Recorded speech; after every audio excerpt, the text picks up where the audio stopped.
Hello বন্ধুরা, কেমন আছো? আশা করি ভালো আছো। আমিও খুব একটা ভালো নেই, আমার প্রচণ্ড শরীরটা ভালো না।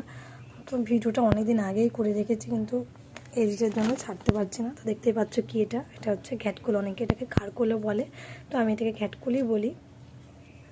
আর তোমরা তো জানো আমি গ্রামের মেয়ে, গ্রামের মতোই কথা বলি। আর আমার কথা বলতে একটু অসুবিধা হয়, আগেই বলেছি, সেটা একটু ম্যানেজ করতে হবে। তো দেখতে পাচ্ছ ঘ্যাটকুল। তো ঘ্যাটকুল প্রথমে কেটে ধুয়ে বেছে নিয়েছি। তো আমি ঘ্যাটকলটা একটু অন্যরকমভাবে রান্না করবো, যেগুলো দেখেছি সেগুলোর মতো হয়তো আমার রান্নাটা না, আমি আমার মায়ের মতো করেই আমি ঘ্যাটকলটা রান্না করবো। তো প্রথমে কড়াইয়ে তেল দেবো না, শুধু কড়াই বসিয়ে তার মধ্যে এই ঘ্যাটকলটা দিয়ে দেবো। ঘ্যাটকল দেওয়ার সাথে সাথে দেবো ওর মধ্যে হচ্ছে রসুন, গোটা কাঁচা লঙ্কা, পেঁয়াজ কুচি করে রাখা পেঁয়াজগুলো সব দিয়ে দেবো। মানে আমি কিন্তু তেল দিইনি কোনো, শুধু খালি কড়াইতে এগুলো খানিকটা নেড়ে নিলে দেখবো